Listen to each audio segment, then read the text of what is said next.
Good morning, everyone. Let's continue with our integration series. This is the second lecture for integration. पहले वाले जो lecture था उसमें अपने ने आंसर किया कि why integration is needed. तो उसका आंसर था कि it is needed to find the area under the curve. ठीक है, एरिया अंडर द कर्व का मीनिंग क्या था? कर्व और कोई भी एक्सिस या एक्स एक्सिस या वाई एक्सिस डिपेंडिंग ऑन जो दिया है सवाल के अंदर, उस एरिया को निकालने के लिए इंटीग्रेशन यूज होता है। द ओनली थिंग इज कि जब आप जानते हैं कि कुछ नोन शेप्स हैं, रेगुलर शेप्स हैं, उसका एरिया निकालना आपको पहले से पता है, you already know that known shape का एरिया। बट जब कर्व दिया हो या इरेगुलर शेप्ड आपका कर्व हो और वहां पर बोला जाए कि आपको एरिया अंडर द कर्व निकालना है, get acquainted with this term area under the curve, बार बार बोलेंगे कोई बात नहीं, बैठ जाएगा दिमाग में। तो एरिया अंडर द कर्व निकालने के लिए उस केस में प्रॉब्लम शुरू हो जाती है। जैसे डिफरेंशिएशन याद कर कि स्लोप ऑफ टेंजेंट निकालना है तो डिफरेंशिएशन सीखना पड़ेगा, स्लोप ऑफ कॉर्ड निकालना है तो डायरेक्टली आपका delta y by delta x से काम चल जाता है। यू नीड कर्व, काम हो गया। अच्छा, अब व्हाट इज इंटीग्रेशन? क्या है integration? This is the next question. तो integration is a mathematical tool. पहले तो ये दिमाग में बिठा ले ताकि उतना ही इमोशनल अटैचमेंट हो, उतना ही डेप्थ में इसको सोचें। बट बाकी चीजें, इसके आसपास की चीजों का ज्ञान देने जरूरी क्यों है? बिकॉज मान लीजिए आपने कोई क्वेश्चन देखा, कोई क्वेश्चन आपने अटेम्प्ट किया, ठीक है, कोई क्वेश्चन आपने अटेम्प्ट किया और उस क्वेश्चन को अटेम्प्ट करने या पढ़ने में आपको यही नहीं पता चल रहा है कि करना क्या है, ठीक है, तो वो फीलिंग कैसे डेवलप होती है? When you start understanding the topic, उसको समझने लग जाओ तो। ठीक। तो अब इंटीग्रेशन क्या है, उस पर जाने से मतलब जाने के लिए जो तरीका हम यूज करने वाले हैं, एक y वर्सेस x कर्व है। देयर इज अ कोई y वर्सेस x फंक्शन था, वो किसी ने पहले से प्लॉट करके यहाँ पे y वर्सेस x, ये जो लाल कलर का आपको दिख रहा है ये कर्व है, प्लॉट कर दिया। ये x एक्सिस है और ये जब इस वाले पॉइंट को यहाँ पर एक्सटेंड किया तो इससे मिला xi और यहाँ एक्सटेंड किया तो मिला xf। ये मतलब ये वो बार्स हैं या वो लिमिट है। अभी लिमिट कहना सही नहीं है, टेक्निकल घुस जाएंगे, अभी एकदम बेसिक बात कर रहे हैं लेमन टर्म्स में, इसलिए ये जो दिख रहे हैं अब ये वाला रीजन, ये मुझे एरिया चाहिए, दिस एरिया आई वांट, ये एरिया चाहिए मुझे। अब ये जो एरिया चाहिए इसी को अपने क्या बोलते हैं भाई? Area under the curve. ये एरिया अंडर द कर्व है। अब मुझे यही एरिया अंडर द कर्व चाहिए, I want this area under the curve.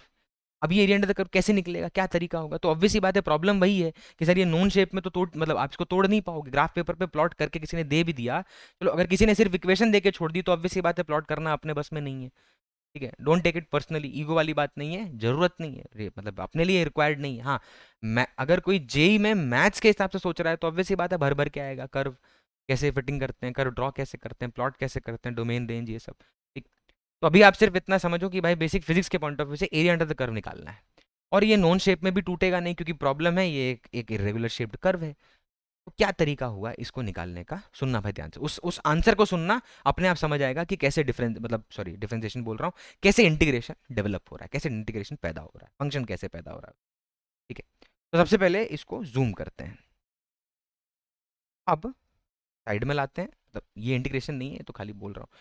अब यहाँ पे आप नोटिस करना क्या किया है, उस एरिया को इतने सारे स्ट्रिप्स में तोड़ दिया है, एरिया अंडर द कर्व, ठीक है, उसको इतने सारे स्ट्रिप बनाकर तोड़ दिया है कि वो हर एक स्ट्रिप का, छोटे छोटे स्ट्रिप का अगर एरिया निकाल लिया जाए तो उनको सबको जोड़ देने से you will be obtaining the total area which is the area under the curve. वो पूरा एरिया निकल जाएगा। ठीक है, अब प्रॉब्लम यही थी इससे पहले वाले केस में कि जब आप उसको नॉन शेप में तोड़ रहे थे तो कोई ना कोई हिस्सा था एरिया का जो रह जा रहा था। वो रह जा रहा है तो उससे प्रॉब्लम क्या होगी? जैसे ये वाले शेप को देखो, ये वाले शेप में देखो, मैंने क्या बोला था, यही कहा था इसमें कि आप ये वाले केस में अगर एरिया निकालेंगे तो आप इसको कितने भी नॉन शेप्स में तोड़ लें, कितने भी नॉन शेप्स में आप इसको तोड़ लें, आप कोई ना कोई पोर्शन रह जाएगा, कोई ना कोई पोर्शन क्या होगा, रह जाएगा। या आप इसको यहाँ पर एक, मान लीजिए ऐसे आप लाइन खींच के ये आपने एक रेक्टेंगल ले लिया, फिर ये एक ट्राइंगल ले लिया, कोई ना कोई पोर्शन आपको नहीं लगता ये वाला रह जाएगा? कुछ ना कुछ पोर्शन रह ही जाएगा, कितने भी शेप में तोड़ लो। तो एग्जैक्ट एरिया, सही एरिया निकालने के लिए तरीका क्या होगा? What will be the way of finding that? उसका तरीका यही है कि आप पहले इसको कई ऐसे वर्टिकल लाइंस खींच दी मैंने और कई स्ट्रिप बना दिए, वो टोटल एरिया को कई स्ट्रिप में तोड़ दिया।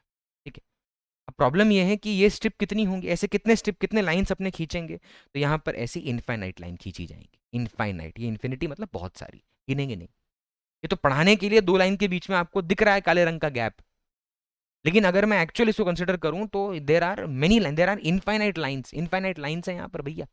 और इनफाइनाइट लाइंस होने का मतलब क्या है कि इनके बीच, दो लाइन के बीच का जो गैप दिख रहा है ना हल्का सा, वो भी विजिबल नहीं है, एकदम भरा हुआ है, ऐसे इनफाइनाइट लाइंस बनी हुई हैं।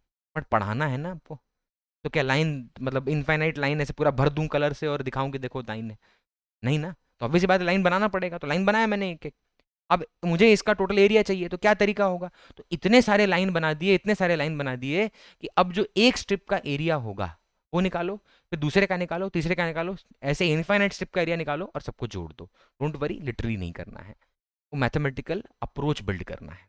ठीक है, तो हर एक स्ट्रिप का एरिया निकालना है। अच्छा, अब आप नोटिस करिएगा, ये जो पर्टिकुलर, ये जो स्ट्रिप मैंने यहां पर माना है, ये इस स्ट्रिप को आप देखना, तो यहां से इसका जो थिकनेस है ना वो है dx, dx थिकनेस, याद होगा क्या है dx? एक था डेल्टा x, एक है dx। dx का मतलब क्या है? Very very small change in x। What is delta x? Very considerable और big change in x, simple. तो यहाँ पे ये एक छोटा सा थिकनेस है, dx थिकनेस का एक स्ट्रिप है, और मैं फिर से कह रहा हूँ कि ये सिर्फ आपको पढ़ाने के लिए दो लाइन के बीच का गैप dx दिख रहा है, एक्चुअल में dx एक पॉइंट जैसा है बस। ठीक है, एक मिनट, कहाँ बनाया मैंने वो भी दिखाता हूँ। ये देख, ये पॉइंट दिख रहा है, ये छोटा, ये पॉइंट देखिए वाला, ये देख पॉइंट, इतना पतला है वो कि उसको मेजर नहीं कर सकते हैं। ठीक है, ये तो खाली पढ़ाने के लिए dx बोला। ठीक, अच्छा, अब जब आप, वो इतना पतला है, इतना पतला है कि जब आप उसको, उस पर्टिकुलर स्ट्रिप को जब आप ऊपर एक्सटेंड करेंगे, तो डोंट यू थिंक वो यहाँ पे जाके किसी वाई पे कटेगा? तो कोई वाई आपको मिल जाएगा उस स्ट्रिप के मतलब करस्पॉन्डिंग। जब आप उस स्ट्रिप के करस्पॉन्डिंग इस कर्व के यहाँ पे एक पॉइंट लेंगे, ये देखो, ये पॉइंट था ना यहाँ पे dx, मतलब वो पॉइंट है, खींचा ऊपर, यहाँ पे कर्व कटा और y के साइड पे गया। तो ये जो लेंथ है यहाँ से यहाँ तक, ये जो लेंथ है, ये लेंथ कौन सी है? y है। और ये जो थिकनेस है x के अलॉन्ग, ये जो थिकनेस है x के अलॉन्ग, ये कितना है? dx। तो डोंट यू थिंक ये जो स्ट्रिप है, इस सिर्फ इस स्ट्रिप का एरिया बता सकते हो कितना होगा? सिर्फ इस स्ट्रिप का एरिया। तो मैंने उस स्ट्रिप के एरिया को नाम दिया dA। dA का मतलब क्या है? वो स्ट्रिप का एरिया, वेरी वेरी स्मॉल। अब मैं ए लिख दूंगा तो बात ही खत्म, निकालना क्या है? तो डीए लिखा, इसका मतलब पता चले कि दिमाग बाइफरकेट करे कि अच्छा वो डीए मतलब खाली उस स्ट्रिप का एरिया। तो वो स्ट्रिप का एरिया कितना है? डीए। अच्छा, अब वो जो डीए है, उस डीए को लिखेंगे कैसे? तो डोंट यू थिंक वो जो स्ट्रिप हमने मानी है, उसका जो लेंथ है वो वाई है, और उसका जो ब्रेड्थ है वो dx है।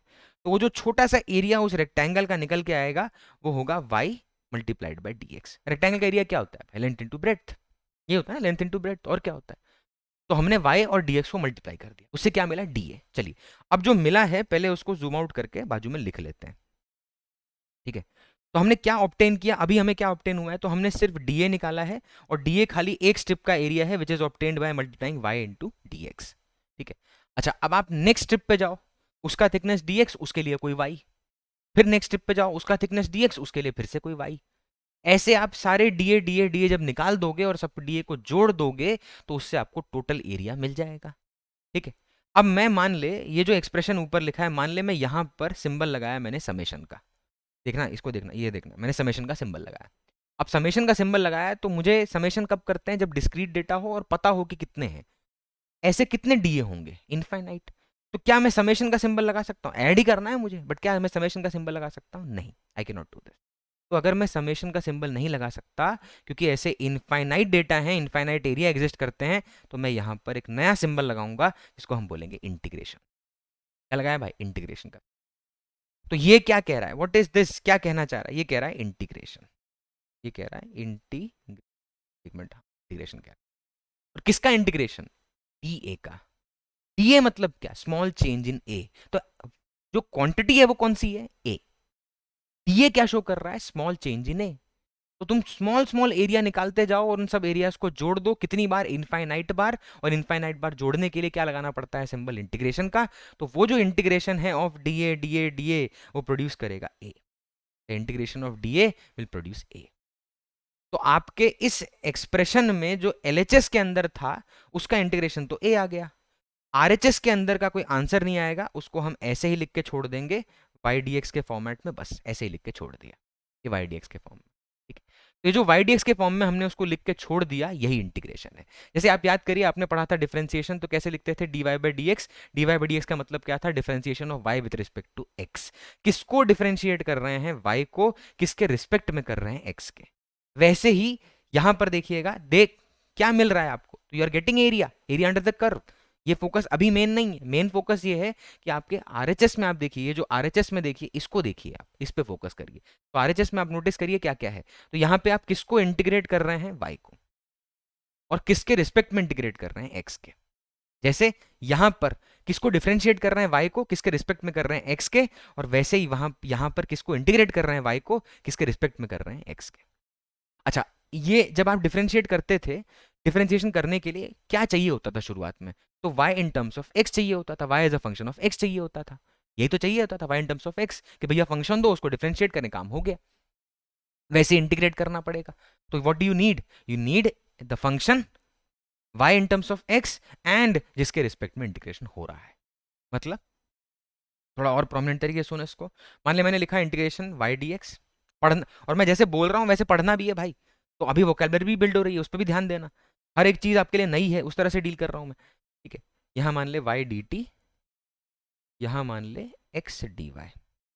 अब ये तीनों चीजें लिखी हैं, तीनों अलग अलग हैं, ये तीनों सेम चीज नहीं है, तीनों अलग अलग हैं। तो don't confuse your self, confuse करने की जरूरत नहीं है खुद को, तीनों अलग चीजें हैं। ठीक, अब ये क्या कह रहा है, व्हाट इज दिस, ये कह रहा है integration of y with respect to x। ये कह रहा है integration of y with respect to t। ये कह रहा है integration of x with respect to y। ये पढ़ना आना चाहिए पहले, किसका इंटीग्रेशन किसके रिस्पेक्ट में। तो अब आप क्या बोलोगे, नेक्स्ट डिमांड क्या होगी, तो जैसे डिफरेंशिएशन में नेक्स्ट डिमांड क्या थी, फंक्शन की, वैसे यहां पे नेक्स्ट डिमांड किसकी होगी, फंक्शन की। यहां y in terms of x चाहिए, इस वाले केस में y in terms of t चाहिए। ठीक है, और इस वाले केस में x in terms of y चाहिए। ऑब्वियस ही बात है, वो फंक्शन चाहिए। ज्यादा ज्यादा लोड मत ले, अभी करना शुरू करेंगे तो अपने आप पता चलने लग जाएगा, डोंट वरी। तो यहाँ पे हमें ये सारे फंक्शंस चाहिए। ठीक है, ये सारे फंक्शंस अपने को चाहिए। तो अब ये फंक्शन दे दो, अपने उसको इंटीग्रेट करना शुरू कर देंगे, क्योंकि ये जो सिंबल है, ये क्या सिंबलाइज कर रहा है, ये सिंबल बता रहा है इंटीग्रेशन, एडिशन को, जोड़ने को। ठीक है, जैसे dy बाई डी एक्स क्या बताता है, डिफरेंशिएट करने को। ठीक, तो ये पर्पस है किसका, इंटीग्रेशन का, कि आप इंटीग्रेशन इस तरीके से किसी फंक्शन का निकालते हैं। अब हम जाते हैं किसी टर्मिनोलॉजी के ऊपर, कीवर्ड्स एंड सिंबल्स देखेंगे। कुछ 4 कीवर्ड हैं, 4 चीजें हैं यहाँ पर। इसमें से 2 चीजें अभी बात होंगी, इसी इसी आपके लेक्चर शेड्यूल में बात होगी। और बाकी जो 2 हैं, ओपन इंटीग्रे मतलब जो आपका open integration and closed integration, ये बात करेंगे अपने, जब हम पहली बार बात करेंगे गॉस लॉ 12th क्लास में, इलेक्ट्रोस्टैटिक्स में गॉस लॉ की बात करेंगे, तब अपने पहली बार यूज करेंगे क्लोज्ड इंटीग्रेशन। ठीक है, सिंबल कैसे करते हैं, सिंबलाइज कैसे करते हैं, वो सुनिएगा। सबसे पहले ओपन इंटरवल इंटीग्रेशन क्या होता है। ओपन इंटरवल इंटीग्रेशन का मतलब होता है वो कुछ ऐसा दिखता है, दिखेगा कैसा वो बता रहा हूँ भाई, करना नहीं अभी, तो वो तो थर्ड लेक्चर है, हाउ टू इंटीग्रेट, वो थर्ड लेक्चर से स्टार्ट होगा। तो integration of y d x, ये क्या, देखो पहले इसको पढ़ना कैसे, integration of y with respect to x, यानी integration of y d x. सिर्फ इतना बोलेंगे काम चल जाएगा, समझ आ रहा है। Integration of y d x का मतलब क्या हुआ, किसको इंटीग्रेट कर रहे हैं, वाई को, किसके रिस्पेक्ट में, एक्स के, यही कह रहा है। सिंबल क्या बोल रहा है, इंटीग्रेशन का, खत्म बात। अच्छा, अब मैं नीचे लिख रहा हूँ क्लोज्ड इंटरवल, जो क्लोज्ड इंटरवल है वो लिख रहा हूँ। ठीक है, तो नीचे मैंने सिंबल लगाया इंटीग्रेशन का, यहाँ लिखा y, यहाँ लिखा dx, और यहाँ लिखा x1 x2।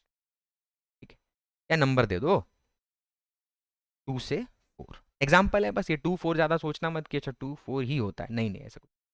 तो पहला है ओपन इंटरवल इंटीग्रेशन, कि जब आप इंटीग्रेट कर रहे हैं किसको, y को, किसके रिस्पेक्ट में, x के, तो कोई लिमिट नहीं है, कोई स्टार्टिंग और एंडिंग लिमिट नहीं है, ये सिर्फ फॉर्मूला होता है। ओपन इंटरवल इंटीग्रेशन का मतलब क्या है, सिर्फ फॉर्मूला। जैसे आप याद करिए, साइन का डिफरेंशियल कॉस होता है, कॉस का डिफरेंशियल माइनस साइन होता है, इरेस्ट पर एक्स का इरेस्ट पर एक्स ही रहता है, 10x का सीकेंड स्क्वायर एक्स होता है। तो ये सब क्या है, ये फॉर्मूले हैं। तो open interval integration are just results, कि वो एक एक करके सीक्वेंस में रूल जो आएंगे उनको डिस्कस करते चलेंगे। सिंबलाइज करने का तरीका क्या है, ये रहा, integration of y with respect to x, there are no limits, no no मतलब कोई स्टार्टिंग पॉइंट नहीं है, कोई एंडिंग पॉइंट। मैथ से भैया नंबर है, कोई स्टार्टिंग एंडिंग होगा। अच्छा, क्लोज्ड इंटरवल इंटीग्रेशन का मतलब क्या है, when you are solving, when you need some output, आपको कोई आउटपुट चाहिए उससे, तब ये आ जाता है। और फंक्शन क्या है, देख, integration of y with respect to x from 2 to 4। What is 2, 2 का मतलब क्या है, initial limit of x, and what is 4, final limit of x. Symbolize कर रहे हैं बस, डोंट वरी कि उससे मिलेगा क्या, कैसे करेंगे। ठीक है, ऐसा देख के पता चलना चाहिए। अच्छा, ओपन इंटीग्रेशन का सिंबल होगा इस तरह का, और क्लोज्ड इंटीग्रेशन का सिंबल या क्लोज्ड इंटीग्रल होता है इस तरह का। ठीक है, ये क्या, ये दोनों सिंबल क्या डिपिक्ट करना चाह रहे हैं, नाम देख के समझ। यहां इंटरवल था, यहाँ इंटीग्रेशन है, ओपन इंटीग्रेशन, ओपन इंटरवल, यहाँ कोई लिमिट नहीं है। क्लोज्ड इंटीग्रे मतलब आपका इंटरवल इंटीग्रेशन में लिमिट है कि यहाँ 2 से स्टार्ट करना है, 4 पे खत्म कर देना है, ठीक है। इस वाले केस में ओपन इंटीग्रेशन और क्लोज्ड इंटीग्रेशन में देख, ओपन इंटीग्रेशन मतलब ये जो ये दोनों का एग्जांपल दिया, ये क्या है, क्लोज्ड इंटीग्रेशन। ये गोला जैसा नहीं बना दिया है, देख ये गोला जो बनाया ये क्या सिंबलाइज कर रहा है, जैसे कुछ कर्व होते हैं जो शुरू एक पॉइंट से होते हैं और खत्म दूसरे पॉइंट पे, कुछ कर्व ऐसे होते हैं जो शुरू एक पॉइंट पे होते हैं और घूम घाम के वापस वहीं आ जाते हैं। सरफेस भी हो सकता है, 3D आपका मतलब कोई क्या बोलते हैं फिगर भी हो सकता है। तो आप ये समझेंगे क्लोज्ड इंटीग्रेशन कैसे सिंबलाइज होता है, इस तरह का एक गोला लगा देते हैं, ये गॉस लॉ में देखेंगे। ये किसके लिए यूज होता है, तो ये क्लोज्ड सर्फेसेस के लिए या क्लोज्ड लूप के लिए यूज होता है, कि जहां से शुरू हो रहा है वहीं पे सरफेस या जो कर्व है वो खत्म हो रहा है। ओपन इंटीग्रल का मतलब, आप ओपन इंटीग्रेशन का मतलब क्या है, स्टार्टिंग कहीं और एंडिंग कहीं और, कोई साइकिल नहीं है जो शुरू होके की पॉइंट पे आके खत्म हो जा रही है। तो सिंबलाइज करने का मतलब ये है, ठीक है। अब इसको यूज करें मतलब कैसे करेंगे वो तो ऑब्वियस सी बात है, बाद में देखेंगे। अब इसके बाद का जो नेक्स्ट क्वेश्चन है वो है हाउ टू इंटीग्रेट, और वो नेक्स्ट वीडियो में देखते हैं। तो अभी हमने सिर्फ और सिर्फ कुछ सिंबल्स क्या हैं वो देखा, क्या दे रहा है वो, क्या मतलब पहले जो लिखा है उसका क्या मीनिंग है, दूसरा जो लिखा है उसका क्या मीनिंग है, और फंक्शन हमें दिए जाएंगे तो उसको पुट कहाँ करना है ये देखा खाली, एंड व्हाट इज इंटीग्रेशन उसका एक बेसिक ओवरव्यू। नेक्स्ट क्लास में मिलते हैं, नेक्स्ट लेक्चर में मिलते हैं और थर्ड सवाल को आंसर करते हैं।